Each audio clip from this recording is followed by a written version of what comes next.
Hey, Mom. Hey, Rajah. How you doing? I'm all right. Trying to figure out this weather. I don't know if I'm hot or cold. Yes, we're back with another episode. Welcome to Talking Brown Sugar. Talking brown sugar. I'm Angela the mom. I'm Rajah the daughter, and this is Talking Brown. sugar.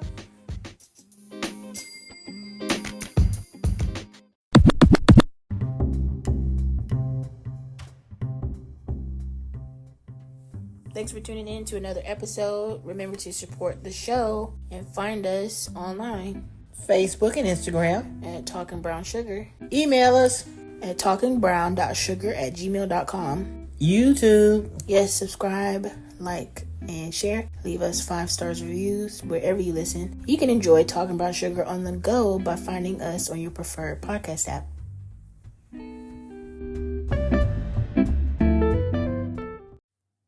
I said you want to be starting something. You got to be starting something. I said you want to be starting something. You got to be starting something. It's too high to get over. Yeah. It's too low to get under. Yeah. You stuck in the middle. Yeah. And the pain of thunder. Yeah. It's too high to get over. Too low to get under. Yeah. You're stuck in the middle. Yeah.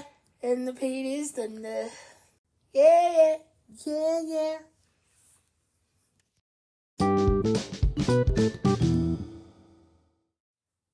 We're in the sugar bowl with some random thoughts. What you got, Mom? My random thought is, did y'all know Easter was this month? March. In March. Yeah.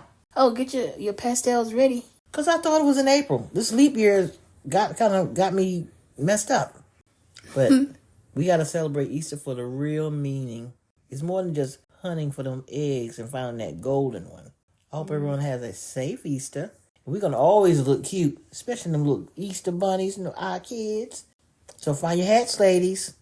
Men, put on your 5 to your 9 and have fun with your family and eat some good food. Oh, do we have a menu for Easter? Yes, we do. We are doing, a lemon cake and some kind of baked meat. I don't know what we I know we said some decided on. Ribs. Ribs, asparagus. I did really want some asparagus. What about angel eggs? Angel eggs, yes. And Brussels sprouts. Yeah. And We doing Krabby Patties? no. No Krabby Did we Patties? say Krabby Patties? I thought we did. It's if our salmon patties. You want to do Krabby Patties. But we might do sliced salmon. Okay. You making lemonade or Kool-Aid? We might do some agua fresca. Ooh, that sounds fancy. Something refreshing. So I hope everyone has a safe and happy Easter. Yes, take care and enjoy.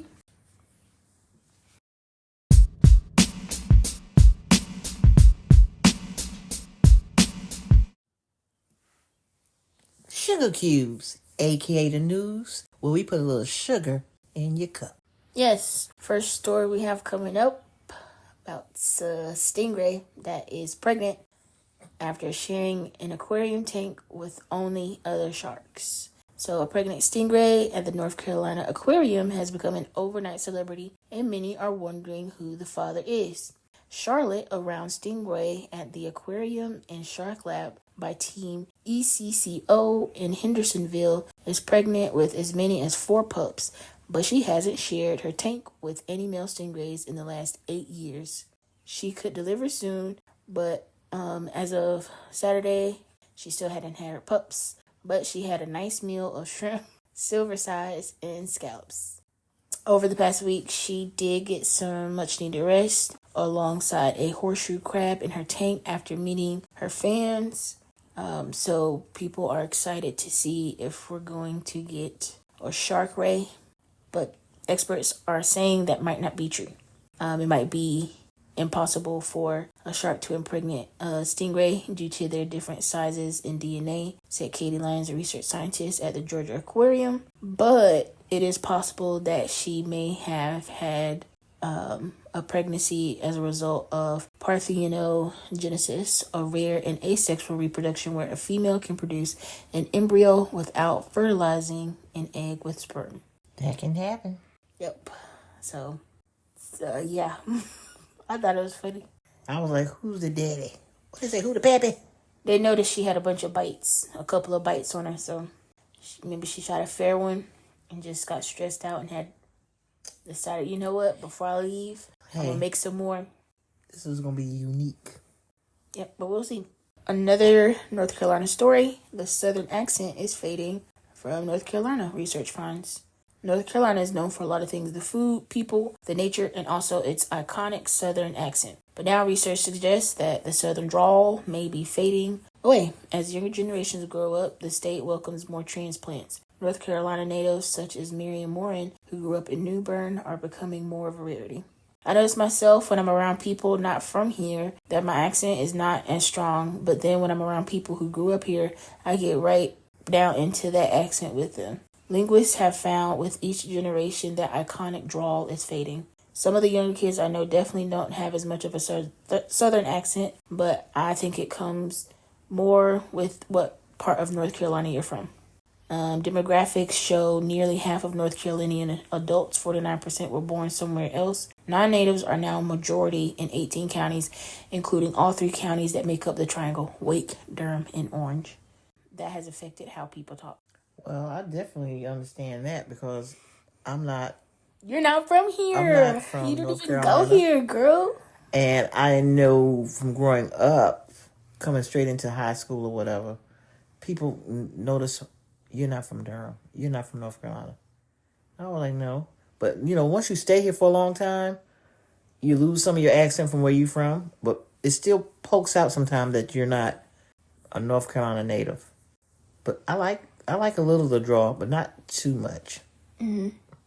Yeah, growing up here as a native of North Carolina, I have always been told that I did not sound like I'm from here, which is funny. But I have talked to... as I've traveled, other people from other parts of North Carolina, and of course other people from other states, and then depending on where you are, people say I have an accent or not. And I definitely have picked up the accent you had when we were younger. I think you had a stronger New York, Brooklyn accent, and I could turn it on and off, you know what I'm saying? Yeah, it depends on what mood I'm in. It'll come off. I know if I'm on the phone, and if it's something I want to take care of, but I might go right into it, like, yo, what you talking about? What you say? Yo, Peace. what? One. Like, oh, yeah, one love. And they be like, oh, okay, you're not from here. Not that I'll be trying to stress it. It depends on what I'm trying to get the point over. I'm not who you want to talk to. You know what I mean? Yeah. It depends on if I'm talking fast. Sometimes I do. Talk fast. I pick up an accent, or it depends on, like you said, how you feeling. I know when I get upset, I try not to speak in a way that will make me stutter, because I do stutter when I get upset. I do too. And it sounds like I'm speaking with a different accent. But yeah, it depends. But some people say they don't think the Southern accent is dying. In fact, depending on how you look at it, it could be growing. Some NC State students from Connecticut and New York also spoke and said they have adopted y'all in their vocabulary. So I've noticed too in a lot of places and online, different people saying y'all. And I was raised not to say y'all. And like even in school, they told us not to say y'all and ain't in school. But as I've gotten older, it seems to be more acceptable as people understand linguistics, colloquialisms, and correct. Because if you're around your peers and you comfortable, say what you want to say. Be who you are, and don't fake it to make it. Don't do that. Yeah, if you got a Southern drawl, use that drawl, y'all. Hey. Ain't no shame. Because I love how those people talk in Louisiana. I like that. It's a Southern drawl, like a little bit of molasses. I tell you. I don't know how to do it. I want some of that good old whiskey. You said Louisiana. Yep, but I mix it up. I like New Orleans when they say baby. Oh yeah, baby. I want a cold drink. And they say get soda some pop. fish. You got some pop? Pop. A cold drink instead of soda. Yeah. A cold drink. Yeah. I don't know how to do... I haven't practiced that one. Like a New Orleans accent. I have practiced a British accent. Oh, that's a nice accent, too. That's my favorite. I've seen lots of media. You don't have a spot to say, Rajah? A spot of tea. I'm gonna have some crumpets. Depends on what you want to do, what you want to talk about. If you want to go across... We can take across the pond. Yeah, certainly. Go for a brisk walk. Not today, because I got to go clean out me privy. Not, Do y'all know what a privy is? not the privy. In other news, SAT resurgence. A lot of institutions, even elite colleges, have opted to drop the test optional policy. So an example is the Yale University during the pandemic had a test optional policy for the admittance requirements. But now they are saying that the SAT and ACT correlation results can tell you more about the future of student success. And it's complicated because of surrounding research and points of view among school administrators and education advocates. Admission officers have also pointed out various research on whether test scores or GPA are more accurate predictors of a student's college performance and eventual graduation rates.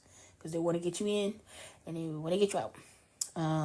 So at other schools, they have opted out of test-free policies during the pandemic as COVID outbreaks made it difficult to do that in person. And then testing has also raised questions around equity. Data analyzed in 2023 showed that student scores rose in accordance with parental income. So 14% of admissions officers in 2023 at 200 of the top schools with test optional policies were considering requiring applicants to submit standardized test scores per a 2023 survey. So more than 2,000 schools have now test optional or test-free policies for 2024. But Fair Test, an education organization focused on school evaluation, says that the largest labor union in the U.S., the National Education Association, has called for colleges to drop their testing requirements. All students deserve to have the ability to demonstrate knowledge in many ways that are measurable by those who know them best, their educators, said Becky Pringle, NEA president, in a statement. Yeah. So I believe COVID, if they can do it for COVID, might as well just, hey. Do what for COVID? You know what I'm saying? When they had the COVID, they didn't do it because they couldn't do it in person. Mm-hmm. And they still received and got what they needed from the student who was applying. So you going to make it or not? It's interesting to think about, too, because, we also recently, they ended affirmative action. So it's like, then how do you ensure equitable admission rates and practices? So you do have to bring back something, and they probably just went back to that until they figure out a better system to equitably accept students who will also be successful. Because is it equitable to bring in a student who wouldn't have success at the school? Mm-hmm. And then you have to think about what does that mean, and how you show up for students who may need more help as they are accepted. And then when you think about, like you said, how long it takes for somebody to graduate, mm-hmm. or how somebody performs on a test, like what other measurements can be there. And then, of course, student loan debt. Is it still important for undergrad people who are considering going back to school or going to college? Is it worth it?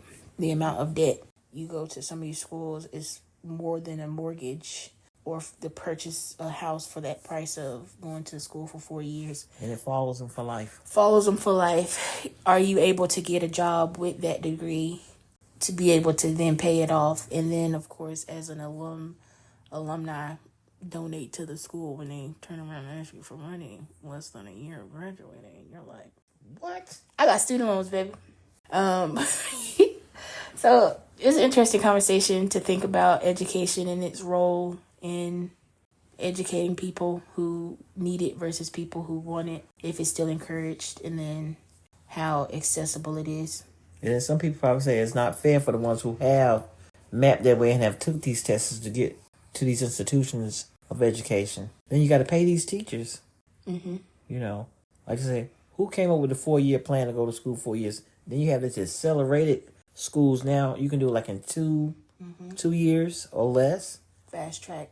Or you can map your way 30 minutes a day in college, you know, online classes. But whatever shoe fits for a person, do that. But it shouldn't be this high in student loan debt. It's not fair. All right. Next up, we have Issa Rae on Black Stories being a less of a priority across TV and why she is drawn to American fiction. So Issa Rae recently this year talked about starting her own means of production. She said, "You're seeing so many Black shows canceled. You're seeing so many executives, especially on the DEI, diversity, equity, inclusion side, getting canned. You're seeing very clearly now that our stories are less of a priority." And this is like coming off on the heels of one of the shows. She was an executive producer of Rap Shit being canceled, and a lot of shows, Black shows across TV being canceled, not being renewed, or having to, present a brisk or shortened second season because they were getting canceled. And I think she's right. I do too. I mean, we see it. First you're looking at a show, maybe one episode or two, and it start getting really like, oh, I like this. Then you look at it again, where did it go? And then you try to understand what metrics are being used to determine what is successful for a production company. Like, I understand budgets, I understand viewership, but how are you measuring shows or movies against the next one? Especially like if you just look specifically at Netflix, you see shows that are really popular, or you see and hear good things about them, and then it's canceled one way. Or a show that's just getting started. It's like, how can we cancel it so soon before it has a chance to get off the ground? Get off the ground, gain an audience. Like, what is it that executives are looking for it to be a hit? Like, who does it have to be popular with? Like the demographics, the age, or demographics, but I'm also like behind the scenes, like who is making those decisions, and like you said, why? Issa Rae went on to say, "I'm pessimistic because there's no one holding anybody accountable, and I can, sure, but at what cost? I can't force you to make my stuff. It's made me take more steps to try and be independent down the line if I have to." And that's the age-old story of, you can't get in where you fit in, so you gotta make your own lane. And you think about, we just had award seasons, still some award seasons are going on. I think we got Oscars or something. Who's getting recognition? There's so many different kinds of stories out there in the world. It's like people say they don't want another slavery movie, but aren't y'all tired of war movies? We done seen the same war story told from the perspective of all the soldiers, all the commanders, people who were on, the victor side, people who were on the opposite side. We done seen it from this country perspective. We done seen it from that country perspective. We done seen it from the Mission Impossible perspective of a helicopter off the side of a mountain. We done seen it from, in the water, on the ice. What kind of gun technology, war technology over time. We done seen from... Like, how many, we're just going to keep having war movies? And you can see it from the nurses. I appreciate our service people. For sure. But sometimes we be letting out secrets that we don't need to show. Isn't that also trauma? Reliving. Is that not trauma? It be trauma to me sometimes. But I'm saying, we see that as a story that needs to be told. Cool. Why not other stories from Black creatives? Other stories from other people, other creators of color can also be interesting. And it's and hitting that note, even though Black History Month was last month, you don't find out about Tuskegee or the other guys that was in the Navy SEALs that were Black. You don't find that out but one time out the month. Right. A lot of people are just learning about Black Wall Street and how there are multiple Black Wall Streets. We still are learning about that through media, but we have education that's on the line because, we can't pay the teachers. Teachers don't want to work with these conditions of the school shootings. So much stuff up against that and how we're banning books in certain places. Now we can't talk about history, Black history, LGBTQIA history. All this stuff is up against in just our education. So it's like now people are looking towards media and other creatives and influencers to learn, and we aren't learning how to consume things from different perspectives in a way that we can personalize it. So like if I were to watch, I'm trying to think of a show, like the Barbie movie, and I can see myself in the main Barbie. She's white and thin. I'm not, but I can still see what she's saying and put myself in her shoes. But when we think about Black leads, is it canceled because other people can't put themselves in the Black lead shoes or the Latina or Latino lead shoes or the Asian lead? Right. What does it take for people to see stories and internalize it, or even just enjoy it from the sake of art? There are stories that don't feature Black people sometimes, and we have always had to, do what we can with what we got, and we still enjoyed it. Right, or we have to go back in the archives and find Porgy and Bess, Harlem Nights, Good Times. Then you got the Jeffersons. Right, and some people see off, and they be like, what? Some people only see them as Black classics, but why are they just Black classics and not national treasures? Make it up to date now, 2024. Make something up to date news that is everybody can enjoy. Not Good Times. No, we're not going. Those were not good times. Yeah, they struggled the whole time. They never got off the. Florida stressed me out. They didn't want that raggedy elevator. Oh my gosh! You know what I'm saying? And so many just negative stereotypes to Angry Dad, the lazy book. We see that. We don't need to see that. It low key hit because it was like some of it's true. Yeah. And we got to see Black people, a whole Black family, and it broke barriers. And we can't take away from what it was to the culture, but there's other stories we can tell. Correct. And should be able to tell. Like all y'all entertainers out there making all this here good music or whatever, y'all need to come together and make a nice show. What kind of show are you suggesting? Like a nice little wholesome show, The entertainers, you mean like music artists? Yeah, they can get together and make something. Actors, you think they should get together and make their own production? Mm-hmm. And that's. I mean, I hear you out there, Tyler Perry. Go, y'all shake some boots and do what you got to do. Tyler Perry is a great example of having to create your own lane and how, but like everybody can't be Tyler Perry. Everybody can't build $1 billion industry. Why we can't get along? Somebody's not gonna get along. Oh yeah. But still, like, please try. It's something that's coming. It's something that's coming. I'm looking forward to, because we have a lot of like Proud Family animated type of stuff. Not even a lot. That's on TV. I can't think. I mean, it's easy for them to make that and use the voices for the kids. For the kids. Yeah, that's good. So kids are having a good time. Right. I love that for the babies. So we got to do something for us. Some more. I mean, we. I'm not trying to throw Tubi out there, but I'm about to make me a little movie. And look, hey, start your own version of, how can you? I'm gonna get ready to grind, make a coin. Not even, and I'm not even saying using Tubi because Tubi is Fox Network.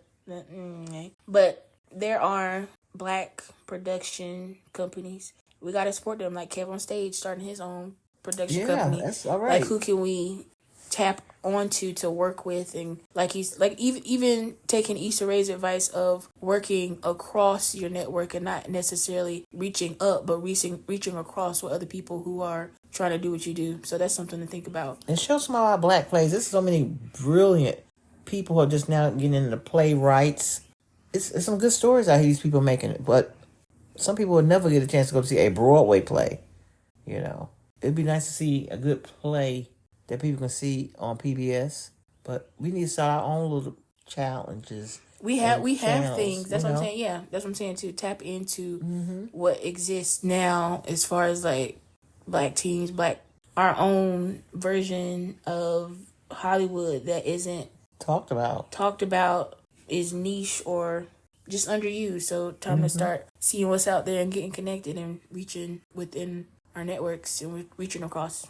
So I hope that Issa Rae can either behind you, Issa Rae find somebody she can connect with.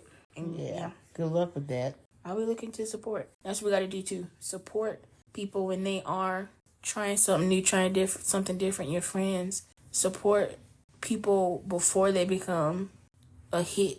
Support them when it's rough and ugly. Just like talking brown sugar, support, baby. Yeah. So now, Wendy's, that girl is selling dollar burgers. Girl. Following the dynamic pricing I fiasco. wonder what her daddy's saying in the grave. He said, y'all tried it. Ain't no telling. It was a good marketing ploy. Yeah, people gonna be buying them dollar burgers. Oh, yeah. Shoot, I might buy one. Okay. So dynamic pricing is a familiar concept to anyone who's ever had to pay significantly more for an Uber or a concert or a busy Saturday night. Such like those surge prices, Wendy's proposed the system would mean that the cost of certain menu items will fluctuate up or down based on several factors, including time of day, how busy the restaurant was. Saying that a majority of people did not love the idea was an understatement. It was criticized and mocked on social media and by fast food rivals and joked about on late night TV. A burger may cost $1 more during the lunch rush and $40 more at 3 a.m. That was Seth Meyers who made that joke. So unsurprisingly, the Ohio-based chain started walking back the whole concept fast. It says from their statement, we have no plans to raise prices based on demand and would not raise prices when our customers are visiting us most.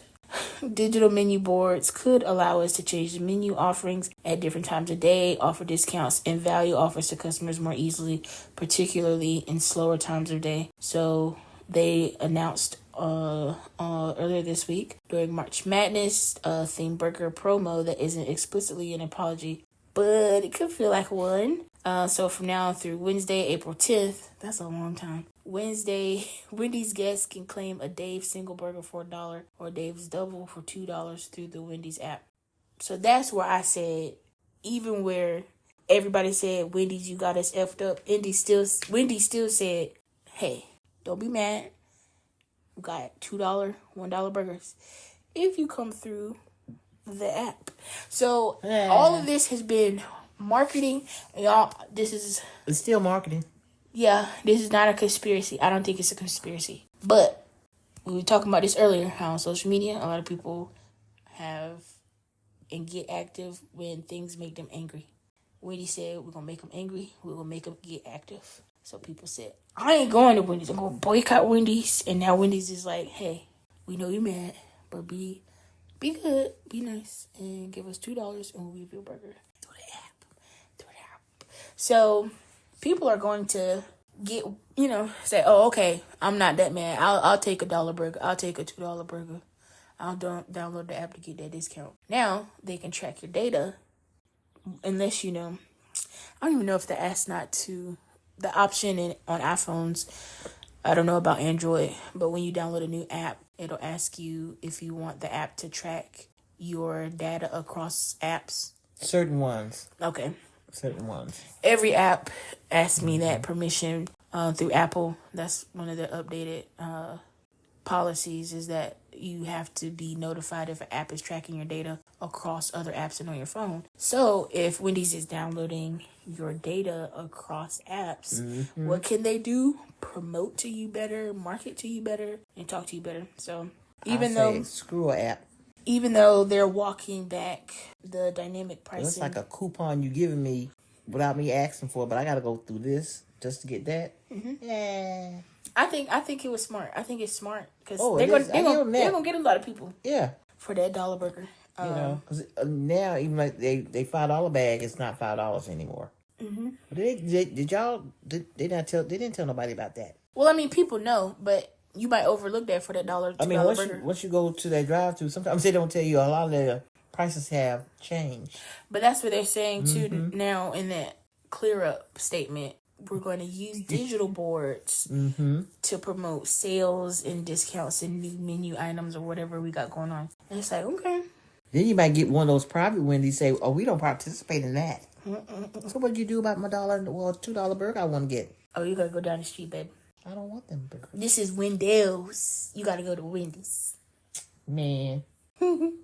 In wrestling news, Sting gets a shout out from Michael Cole on WWE Raw following his AEW Revolution retirement. You remember Sting? I do. Still have a Sting t-shirt. The iconic Sting in his iconic final match on the AEW Revolution on Sunday got a shout out from the Monday episode of WWE Raw. On the commentary, Michael Cole acknowledged Sting during the beginning of the match, pitting Intercontinental Champion Gunther against Dominic Mysterio. Cole said that he and WWE wanted to send congratulations to another great champion. After nearly 40 years, the great Sting has retired from professional wrestling. Thanks for the memories and congratulations to Sting. Yay. Co-commentator Pat McAfee also mentioned that Sting's match last night, he and Darby Allin defended the AEW World Tag Team Championships against the Young Bucks at Revolution on Sunday. It was absolutely epic. I like Sting. I remember before they started painting his makeup on, they used to pull the plastic. I guess he went through 1,000 of those plastic rubber face masks. Mm-hmm. And I was like, they'd be so mean. I used to be mad. What do you mean? Because, I didn't understand about what wrestling was really doing. I was like, why is they pulling this man's face mask and stuff off? Oh. Then he started using the makeup. And when that thing get crazy looking from sweat and whatever else, you be like, yeah. He gave his all. But he was a good entertainer. What he was doing. Those bodies, they be beating them bodies up. I remember as a kid being confused by the Sting and the movie The Crow, and so I thought that it was Sting that was in the movie The Crow. I remember that. But it was not. So that always bothered me when I saw Sting in The Crow, because Sting would do some crazy stuff too. Yeah. Similar to The Crow, so I never knew that wasn't the same person. I was just like, I just accepted that that's what it was. And I was like, okay, so he really out here killing people. That's before I knew what wrestling really was. I just thought Sting was out here killing people.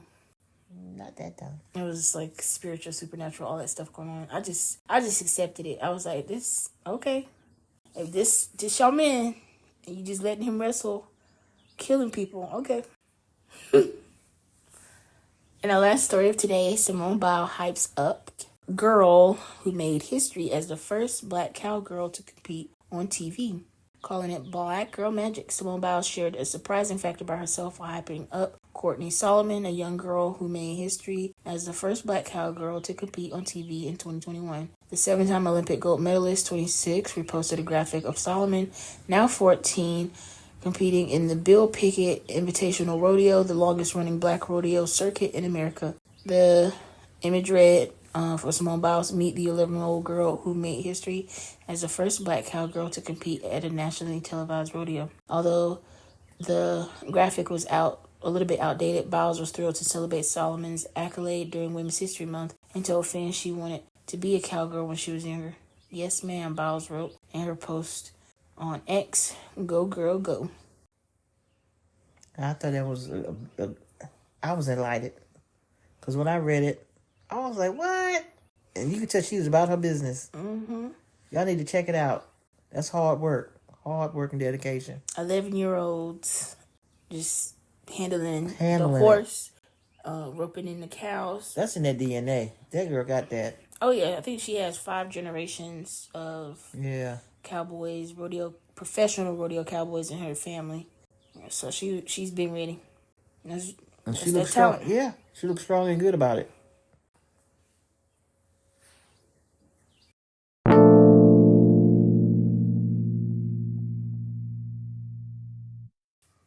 Wellness check.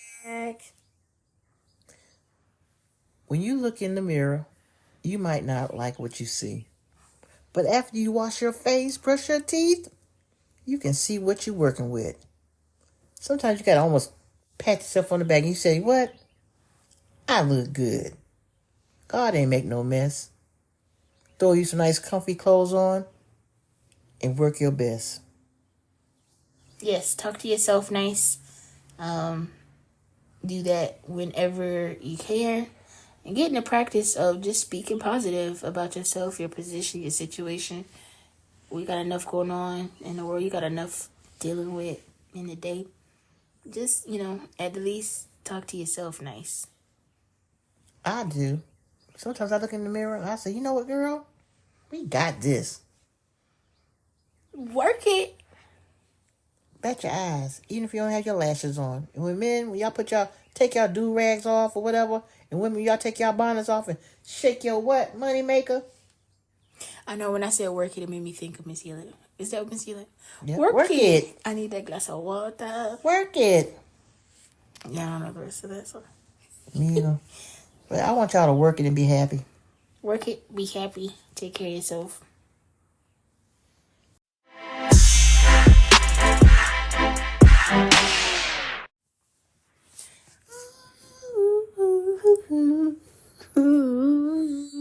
Be happy.